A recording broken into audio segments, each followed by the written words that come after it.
morning friends, I am Hers and you are watching Mysterious Universe 360.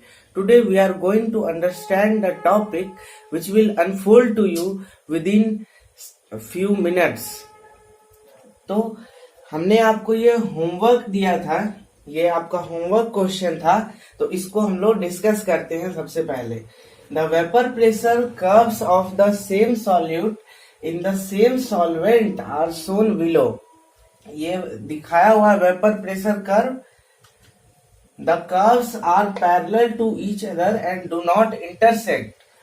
The concentration of solution are in order of. सबसे पहली चीज जो मैं आपको बताना चाहता हूं कि अगर ये प्रेशर 1 atm होगा तो इसका क्या मतलब होता है। जिस टेम्परेचर पे किसी भी सॉल्यूशन का वेपर प्रेशर एटमॉस्फेरिक प्रेशर के इक्वल हो जाता है, उस टेम्परेचर को हम लोग कहते हैं boiling temperature of that solution. तो इस केस में सॉल्वेंट का बॉइलिंग टेम्परेचर ये है और सॉल्यूशन नंबर 1 का बॉइलिंग टेम्परेचर, सॉल्यूशन नंबर 2 का बॉइलिंग टेम्परेचर, सॉल्यूशन नंबर 3 का बॉइलिंग टेम्परेचर। तो आप बॉइलिंग टेम्परेचर इंक्रीज कर रहा है और ये प्योर सॉल्वेंट है और ये इसमें सॉल्यूट एडेड है। तो और अब आपको बताना है कंसंट्रेशन ऑफ सॉल्यूशन। तो let me introduce you the concept that I have already covered. हमने पढ़ा था relative lowering of vapour pressure, जो हमारा इस सीरीज का सेकेंड लेक्चर था।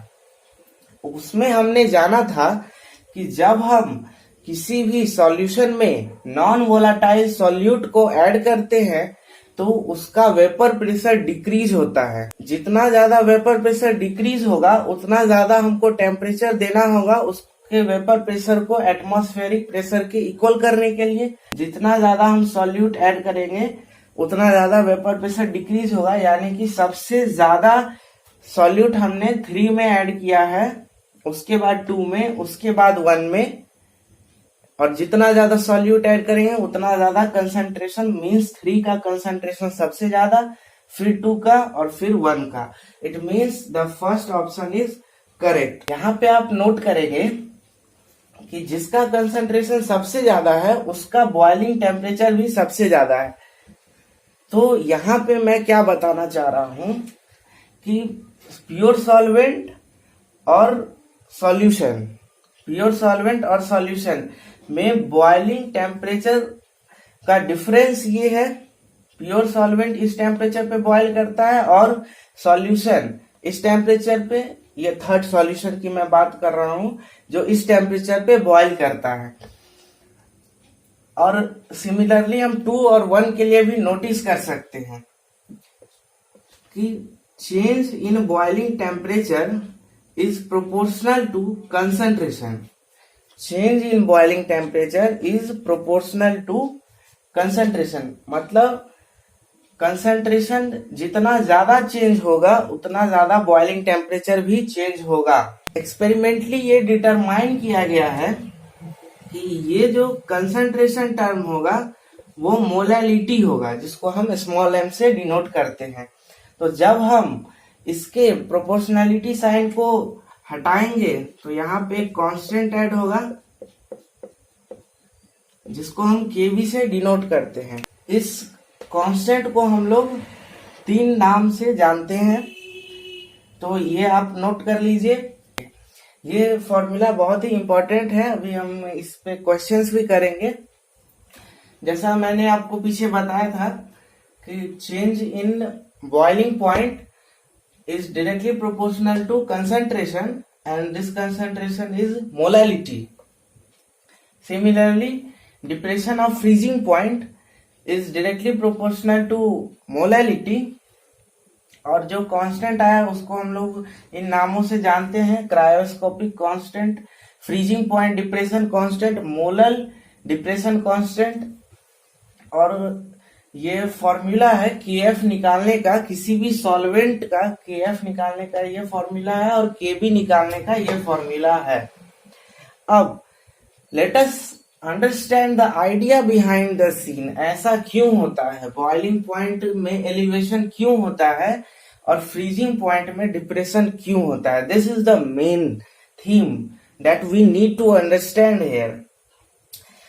आप देखो प्योर सॉल्वेंट है तो उसका मान लेते हैं हम एंट्रोपी S1, मान लेते हैं प्योर सॉल्वेंट है जिसका एंट्रोपी है S1। जब हम इसमें सॉल्यूट ऐड करते हैं, नॉन वोलाटाइल सॉल्यूट, यहाँ पे हम दो एजम्पशन एज्यूम करेंगे। जब सॉल्यूशन फ्रीज होगा तो सॉल्वेंट सॉलिड फेज में आएगा और उसमें सॉल्यूट डिसॉल्व नहीं होगा। ये दो एजम्पशन हम कंसीडर करेंगे और एक सॉल्यूशन हम लेंगे जिसमें entropy let us assume is S1। जब उसमें नॉन वोलाटाइल सॉल्यूट ऐड करेंगे, यहाँ हम आइडियल सॉल्यूशन के बारे में बात कर रहे हैं, तो जब हम इसमें सॉल्यूट ऐड करेंगे तो इसका एंट्रोपी इंक्रीज होगा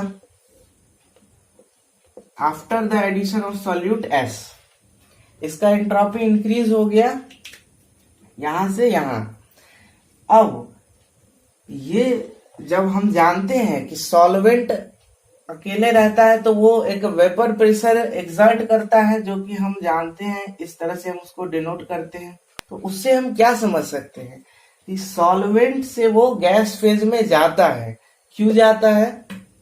क्योंकि गैस फेज में जाने से उसका रैंडमनेस इंक्रीज होता है, वो मोर डिसऑर्डर्ड होता है, उसका एंट्रोपी इंक्रीज करता है। और एंट्रोपी इंक्रीज करना मतलब स्पॉन्टेनियस प्रोसेस।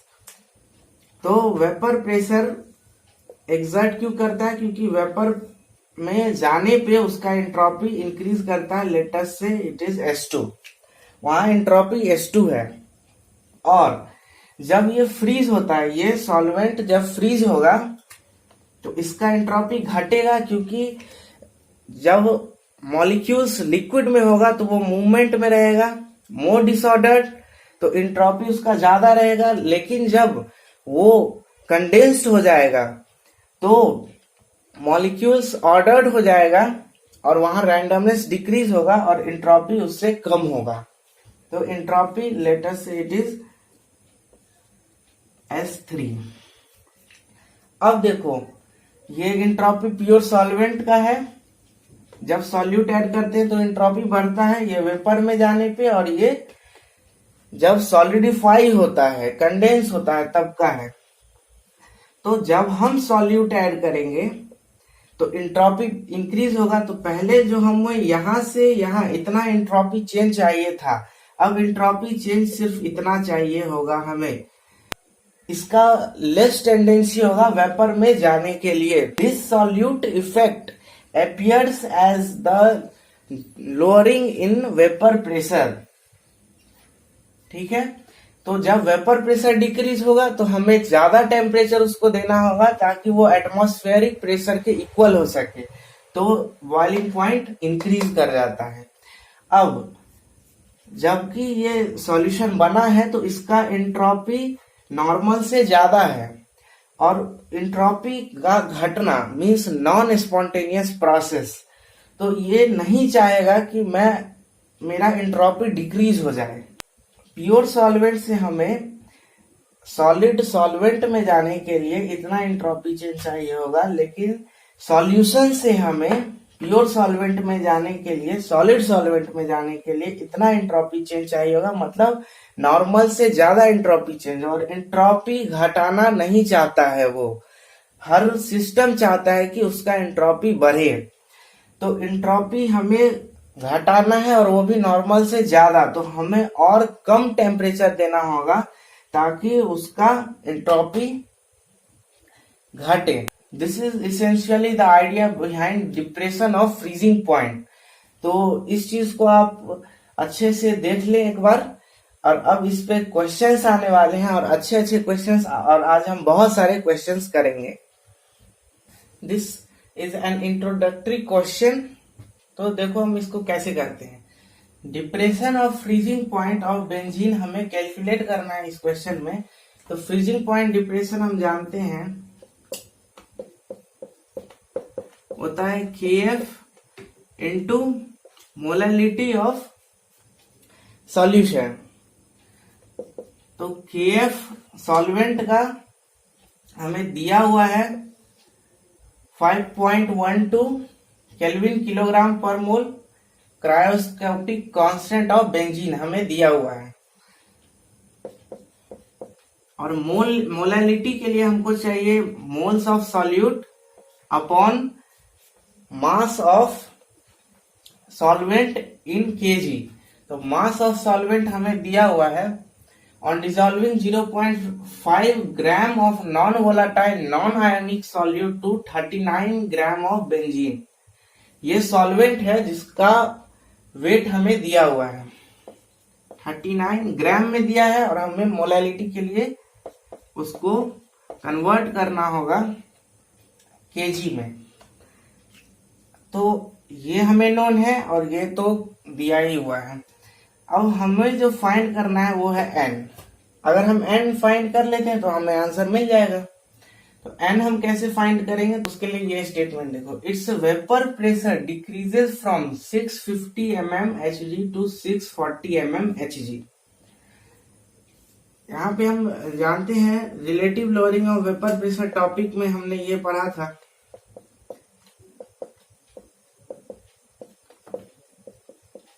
पढ़ा था। तो देखो हम इसका यूज करते हैं इसमें 650 minus 640 10 upon pressure of solution is equal to moles of solute upon moles of solvent.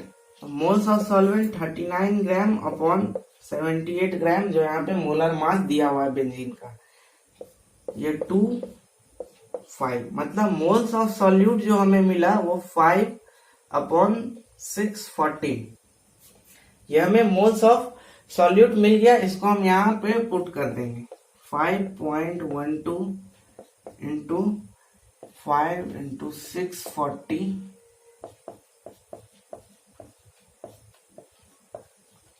अब देखो इसको अप्रोक्सीमेट कैसे करेंगे। तो ये इसको हटा देगा। अब ये अप्रोक्सीमेटली 13 टाइम्स होगा, अप्रोक्सीमेटली 13 टाइम्स।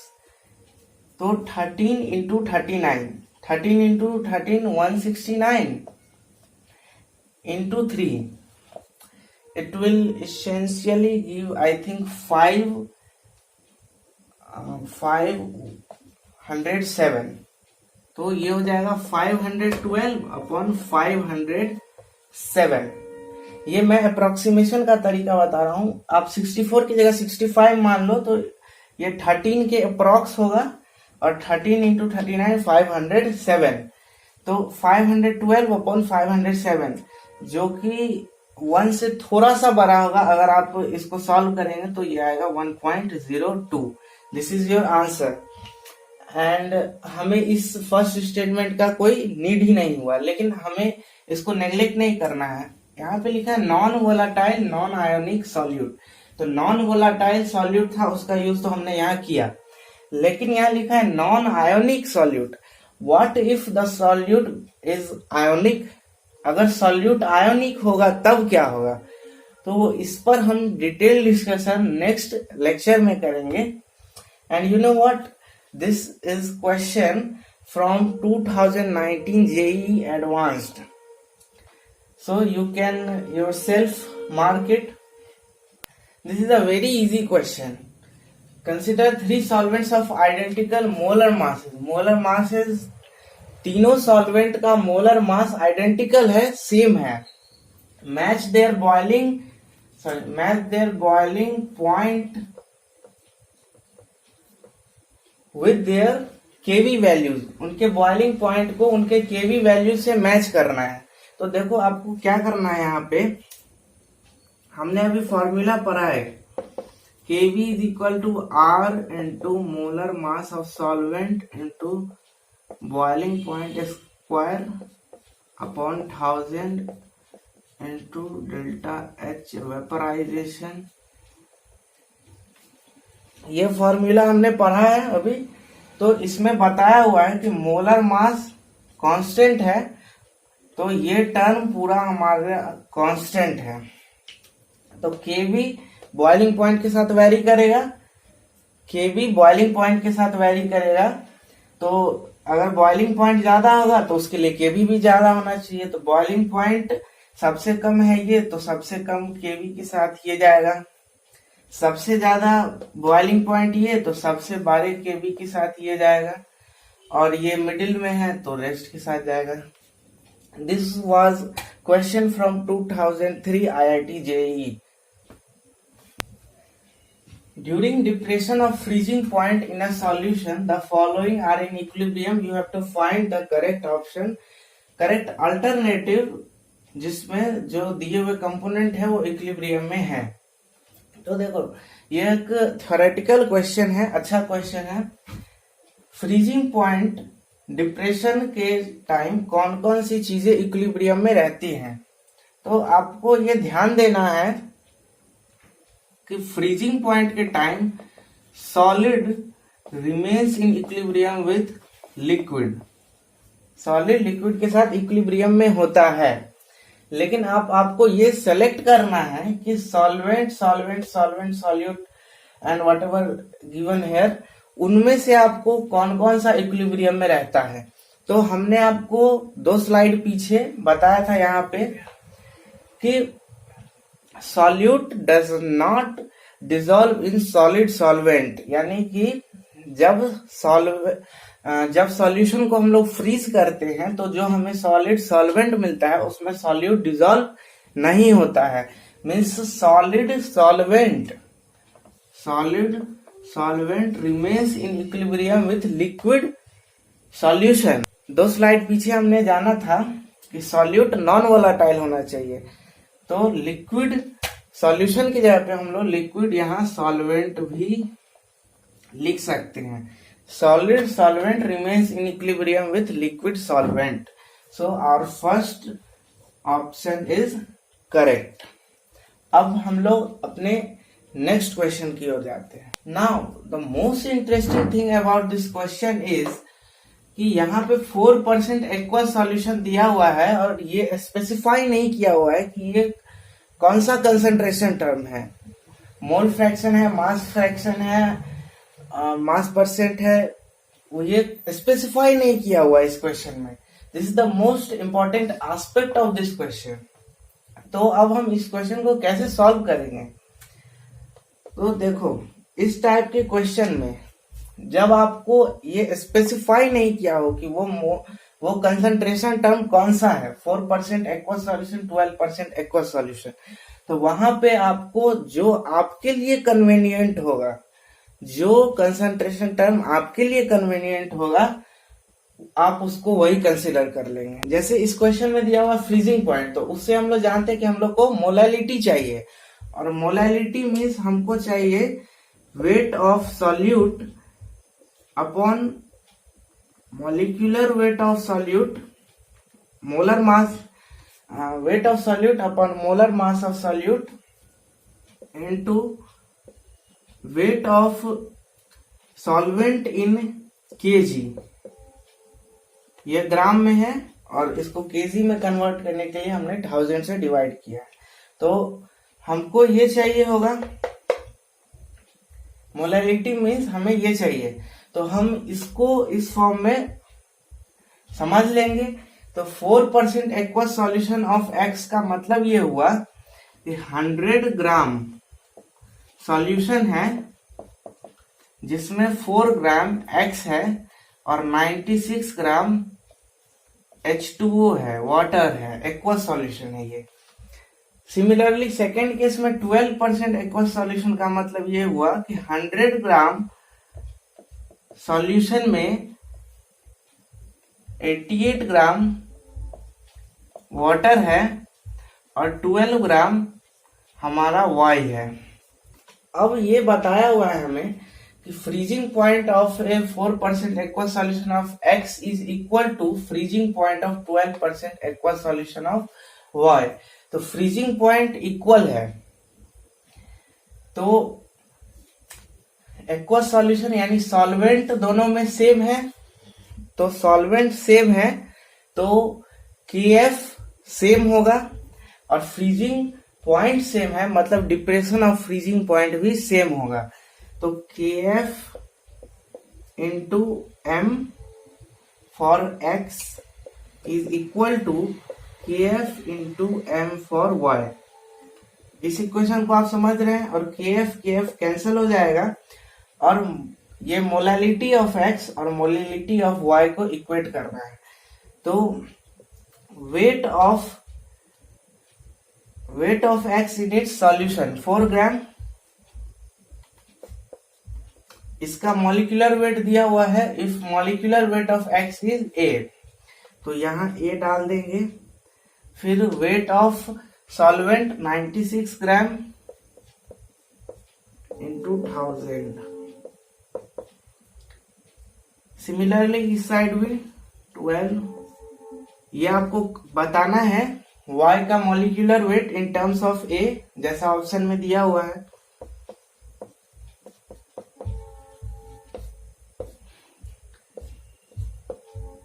इसको जब हम सॉल्व करेंगे तो ये टर्म आएगा 96 88 इंटू 3। अब देखो इंटू A। अब देखो यहाँ पे हमें क्या है, ये आंसर तक हमें पहुंचना है, आंसर तक हमें पहुंचना है, सिर्फ इससे काम नहीं चलेगा। तो पहला ऑप्शन 4A है और तीसरा ऑप्शन 3 है। 2A और A का तो कोई चांस ही नहीं है, क्योंकि ये टर्म 1 से बड़ा है और 3A तो हमें दिख ही रहा है। तो अब 3A लगाए या 4A। 4A फर्स्ट ऑप्शन है। This is the main quality of JEE main questions कि उनका जो ऑप्शन होता है इस तरह से अरेंज होता है कि आप जल्दीबाजी में 4A लगा के आगे निकल जाएंगे। लेकिन यहाँ आपको अप्रोक्सीमेशन में थोड़ा ध्यान देना है कि ये 1 से स्लाइटली बड़ा है, ये 1 से थोड़ा सा ही बड़ा है, तो it will be approximately equal to 3 point something. वो 4 के बराबर नहीं होगा, तो answer will be 3A। This my dear friend is an even more interesting question.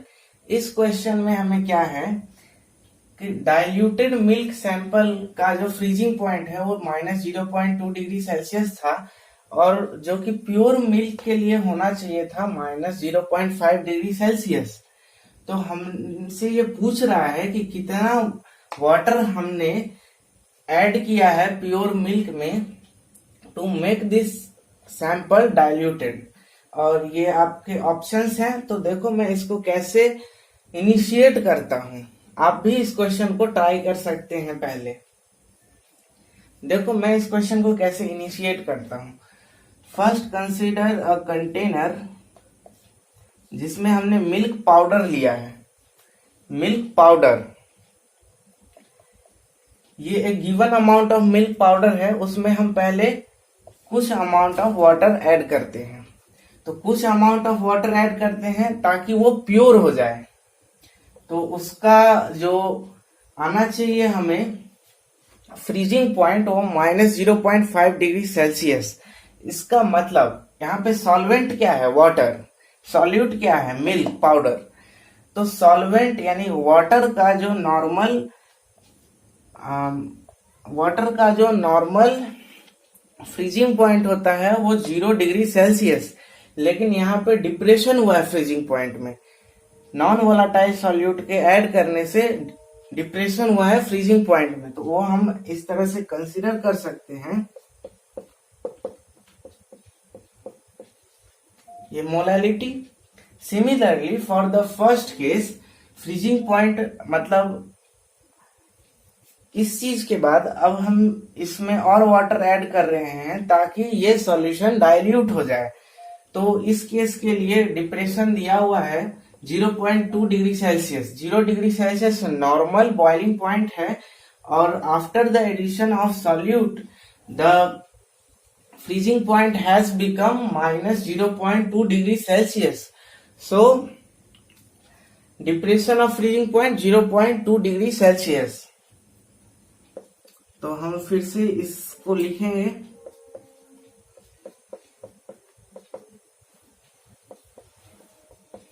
Solution remains, solvent remains the same, that is why KF remains the same. अब molality, ये new molality होगा, और यहाँ पे मिल्क पाउडर फिक्स है, हम सिर्फ water का एडिशन कर रहे हैं। तो अब हमें पूछ रहा है कि कितना वाटर हमने प्योर मिल्क में डाला है टू मेक इट डाइल्यूट। तो हम इसको डिवाइड करते हैं, और पहले केस में हमने इसको फर्स्ट केस माना है, जो हमारा सेकेंड स्टेटमेंट है, उसमें डिप्रेशन 0.5 है और फर्स्ट केस में डिप्रेशन 0.2 है। ये और ये एक दूसरे को कैंसिल करेगा। और मोलैलिटी हम कैसे लिखेंगे, moles of solute upon weight of solvent, और weight of solvent second case के लिए हम कंसीडर करते हैं W2 सेकेंड केस के लिए, और फर्स्ट केस के लिए अब हम m डैश कैसे लिखेंगे, moles of solute upon weight of solvent, जो फर्स्ट केस के लिए, तो उसके लिए हम कंसीडर करते हैं W1। ये कैंसिल कर लेगा एक दूसरे को, तो ये हो जाएगा 5/2 इज इक्वल टू W1/W2। ये आएगा हमें। ये वेट ऑफ सॉल्वेंट है फर्स्ट केस में, जब डाइल्यूट हो जाता है, यानी जो प्रोसेस हम बाद में करते हैं, डाइल्यूशन प्रोसेस हम बाद में करते हैं, और वो फर्स्ट केस क्वेश्चन के अकॉर्डिंग है, वो W1 है 5 यूनिट्स। 5 यूनिट्स रेशियो है, तो kg gram it doesn't matter, we can specify units. 5 units weight है वाटर का। और इनिशियली जो क्वेश्चन में सेकेंड केस है, इनिशियली जब हम प्योर मिल्क बनाते हैं तो वहां 2 यूनिट्स है वाटर का। तो अब क्वेश्चन के अकॉर्डिंग वो यूनिट्स है कप्स, यानी एक कप को एक यूनिट हम कंसिडर कर सकते हैं। तो फाइनली जो हमने डाला है वो 5 कप ऑफ वाटर हमारा फाइनली सॉल्यूशन में है, और इनिशियली 2, तो हमने डाला कितना, 3 cups of water, 3 cups of water in 2 cups of pure milk. This is your answer. ये बहुत ही अच्छा क्वेश्चन था फ्रॉम 2019 जेई मेन। तो आपको ये नहीं समझना है कि जेई मेन में सिर्फ आसान क्वेश्चन ही आते हैं, इस टाइप के अच्छे बेहतरीन क्वेश्चन भी आते हैं। This is going to be your homework question. इस क्वेश्चन में जितना हमने पढ़ा है उसी का यूज है, और यहाँ पे आपको मॉलिक्यूलर वेट फाइंड करना है दोनों क्वेश्चन में। इस क्वेश्चन को हम लोग नेक्स्ट क्लास में डील करेंगे। तो if you haven't subscribed our channel yet, please subscribe and share it with your friends.